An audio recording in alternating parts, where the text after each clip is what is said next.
Yo, what up, man? It's your boy Chris. You checking in, man. John the Don versus Big T. It was a pretty decent battle, man. I wasn't crazy about it. It's one of the better battles on the Unfinished Business 2 card. You know, that's not really much to say because the card has been kind of underwhelming if we keeping it real. One of the better battles, though, I probably put it, I like it better than Briz and Suge.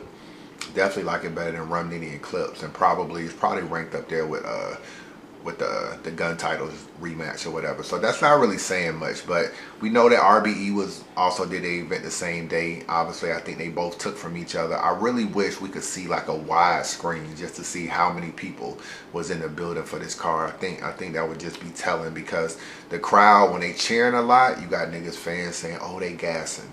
When they not cheering, niggas is dead. The battles don't have no energy, even though you can hear the bars better. There definitely needs to be a balance, you know what I'm saying? You need to have cheers, but not over cheering, and you need to have not a dead crowd. It just makes the battle overall boring. I don't know if they wasn't catching the bars. There was a few bars in this battle, niggas just did not catch, that I felt like was pretty decent. But let's get into it, man. Round one, John starts off with the amputee line. We've heard that before. Let's just keep it real. No sugarcoating over here at Unbiased Review. We definitely heard that before. I give him credit. I like the little limb shit he did, but we have heard amputee lines before, so there's only so much credit I can give for the bar. But, you know, it was a nice way to start in a bar that we have heard before. The Cat Williams line, don't act like you ain't been choked by a kid before or something like that. That was kind of nice, man. Rad B, for those of y'all that saw that battle, he did choke against Rad B, so maybe it didn't hit because maybe niggas didn't watch the battle. What else? He had a double impact. Don't act like you ain't died from me and Clips before. That was all right. A T-Mobile scheme. We've heard that before too. You know what I'm saying? Charlie Clips, when he battled Big T, did a T-Mobile scheme where he went through Sprint and AT&T, and you'll never see T-Mobile again. So he flips it and says, I'm surprised at T-Mobile or something. It's kind of like the same thing. It's just a different play on words. This battle had like a different feel to it because I feel like John or Big T, neither one of them really get much crowd reaction in New York. You know what I'm saying? Some of their bars get slept on. Sometimes they get booed. Sometimes they get heckled. Sometimes they get hated on. John basically from Yonkers moved to Atlanta. You know, he's still kind of a New York dude, but still never gets the New York love. The Diesel Smoke line was nice. The Chris Webber line was nice. How the fuck you losing both? Just cause you fat don't mean you ain't got no room for growth. You do the most. Smack, why you bring this fat guy here? Chris Webber back in Michigan. Calling for T was a bad idea. Bang, bang, bang. For the most part, he had a solid first round. Big T first round. I love the way Big T started, man, with the frequency scheme. That was nice to me. The envy me, never mind scheme. The line he said about the actor.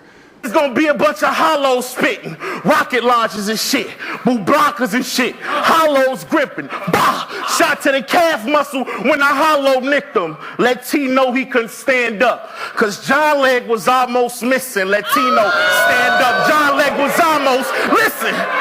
That was also nice. After that though, I felt like Big T round took a downfall. You know what I'm saying? I'm not saying he didn't have no bars, but he was stumbling a little bit in his round. Not nothing crazy that'll make you lose a round, but he was kind of stumbling a little bit, losing his breath in a couple of his bars. The delivery really wasn't on point as the round got longer. And I felt like that's kind of what gave John the edge. You know, if I'm writing down bars I like a couple more bars from John, but the wordplay that Big T had was still nice. You know what I'm saying? That frequency shit, I don't think John said nothing better than that in the first round. Than that the way he started the frequency line. But it just seemed like when he got to some of his later setups, like the Popeye spinach, it just seemed like he was running out of breath. And Sci-fi team, that was 9 hot beams, a bunch of multiple choice.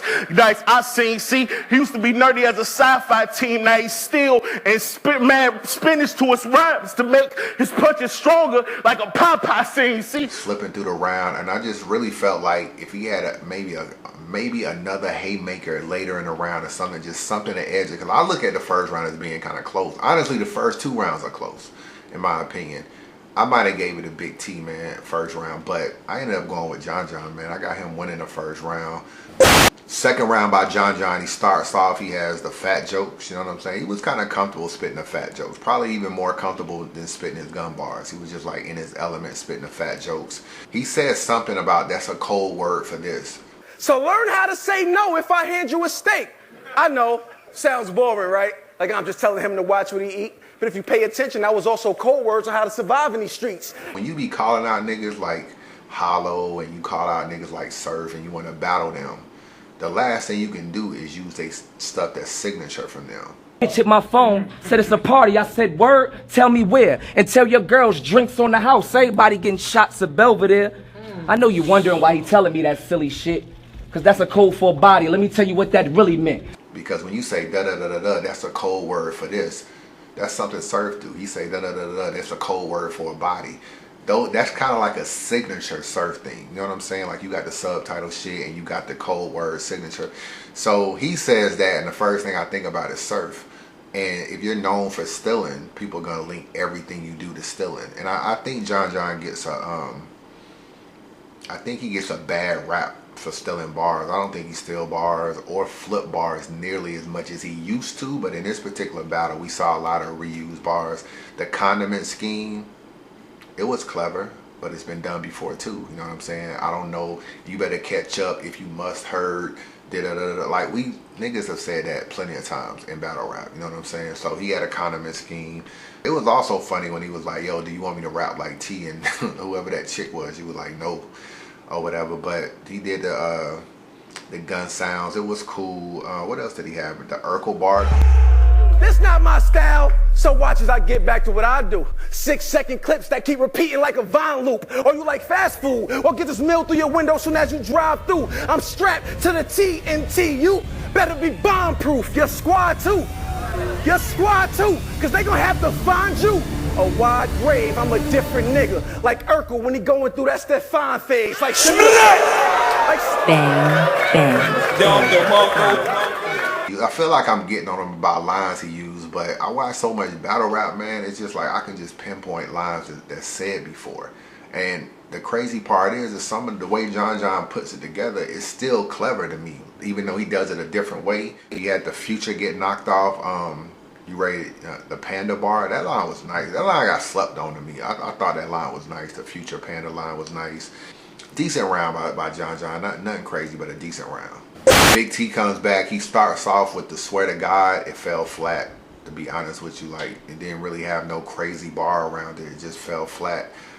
He followed that up with a bunch of like recycling. He kind of touched on the fact that John steals a lot. He touched on it in round 1. He touched on it in round 2 and touched on it some more in round 3. So that seemed to be an angle he was going with. The recycling, the first part of Big T's second round, he wasn't saying nothing. I'm gonna be real with you. He wasn't saying nothing. He didn't really heat up until he got to the Empire line. That. I came to the studio, asked Bow Wow, like, yo, I need a track. I seen your shit on CelebrityNetworth.com, my nigga. I know you need the rack. He came right to the studio right away, like, yo, where the beat is at? That's when I battled the Empire. I catch them all lying verses and free the gats. And I'm tired of Empire bars because niggas played them out. But his Empire line with the free the gats, that shit was clever. I was fucking with that. And it's ironic that John and Big T both had Empire bars in this battle. You know what I'm saying? Like, John had one in the first round too, and Big T had one in the second round. You still, you're like a creative player. I was fucking with that bar. Definitely fucking with that. And the kicking bars, you know, I wasn't crazy about the kicking it like a this or kicking it like a nigga that hit your knee for a knee exam or whatever. I wasn't crazy about it, but the crowd was digging it. You know, those are one of them bars where on camera you're not gonna sense the energy that it brings. You may in a building be like, yo, this shit kind of snapping, like Big T kind of snapping.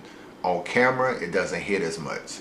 But, you know, I give him credit for it, man. He had some creative points in there. So I thought he had a decent second round as well. Better than his first round. I got him winning the second round. John comes back in the third round, goes at Surf. You know what I'm saying? Obviously, them two been going at it for a while. Even go back to when I first did John's Untold Truth. He was talking about Surf then. Even had some diss records out. So them two been wanting to battle for a while. After that, he had a nice line about organic, about going to King of the Dot, being disloyal. You know, they branding you. You got their t-shirts and everything. And so if you die, it'll be because you ate organic food. That line was pretty decent. The Tyson, I throw a bunch of punches, but all niggas talk about is me biting. I was definitely fucking with that. And what's the, you know, about the boo shit, or what's the use of having a boo baka if you're not gonna block the boos? That line was nice. I was definitely rocking with that line too. You like 5'10", that's the height in your weight. That was funny. John had some decent little jokes in this battle. You know, you don't really look at him as being a dude with a sense of humor, but he had some timely jokes in his battle. So that was pretty much his third round. Big T, he was reminiscing about the Hollow battle, talking about how Mook wanted to, they made it unlimited or whatever, and that's probably why he ended up losing the Hollow. My nigga, that's not why you lost the Hollow. Like I'm just saying, like, Hollow just wigged on you that day. It is what it is. But he didn't tie that to nothing else. He went on this thing about Hollow and how they went unlimited in the third, and he didn't know it was unlimited, and how basically him beating John is replacing him losing to the first Don or whatever. Like, I don't know. It just seemed like he could have came with a haymaker with that line or something. It was kind of drawn out, and then it didn't land with a punch to me. So that's what I thought about that. I mean, other than calling him Memphis Bleak in the third, I felt like Big T third fell flat. I got John winning this battle 2-1, man. And that's why I tell you the first 2 rounds are close. The only round that was kind of clear to me was I clearly gave John the third. Other than that, it's kind of like a toss-up on the other 2. But I felt like John overall probably gave you a better battle. So I got him winning 2-1, man. Y'all let me know what y'all think. Let me know what battles y'all want me to recap, man. I gotta get into these RBE joints, man. Gems and Serious and Official and QB, who y'all got winning them joints. I gotta get into those. And I got some time off now. I got a few days off from work, so we finna get into a few of these little recaps, try to get that QP Untold Truth out. Just working, man. Thanks for the support. I'll let your boy.